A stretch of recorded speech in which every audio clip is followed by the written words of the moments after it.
Programang ito ay rated SPG, striktong patnubay at gabay ng magulang ang kailangan.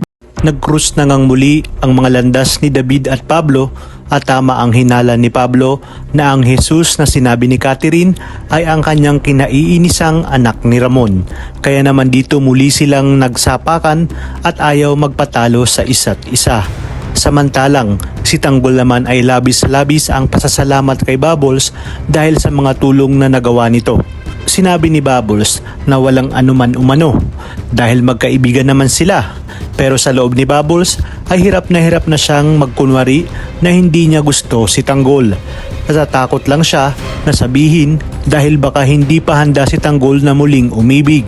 Sa pag-uwi naman ni David ay agad na tinanong ni Ramon kung anong nangyari sa kanyang muka. Sinabi ni Bulet na nakipag-away si David sa kapatid ng kanyang nililigawan na isa palang kabalyero.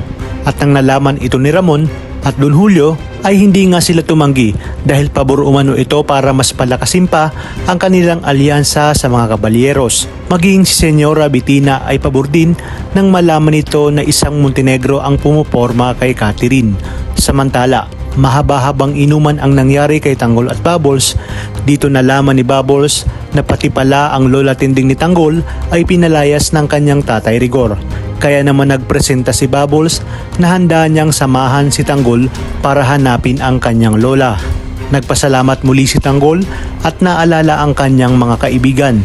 Hiling niya nga na sana'y mailabas niya na ang tropa at yumaman na siya. Habang sila ay nagiinuman ay paulit-ulit na ipinapaalala ni Tanggol kay Bubbles kung gaano niya nga kamahal si Mokang.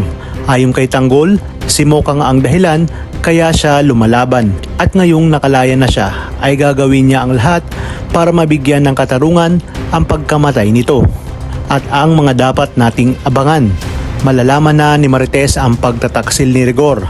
Tatawagan namang muli ni Senyor Facundo si Marcelo upang itanong ang tungkol sa taong tinulungan nilang makalaya kung kasama na ba nito. Ngunit ayon kay Marcelo na hindi pa niya kasama si Tanggol. Iginiit naman ni Senyor na bilisan na ni Marcelo dahil naiinip na nga siya. Sa kabilang banda, bumaba na rin ang warrant of arrest kay Espinas dahil sa matibay na ebidensya kaya naman inutos ni Suarez na arestuhin na ito ni Namando at Rigor. Muli nakipagkita naman si Olga kay Tanggol bilang Beng upang alamin kung bakit nito kasama ang kanyang anak at tuluyang pag-awayin ang mag-ama. Ayon kay Bubbles na baka delikado si Aling Beng dahil baka hawak pa rin ito sa liig ng asawa ni Mokang at dito na nga napaisip ang ating bidang si Tanggol.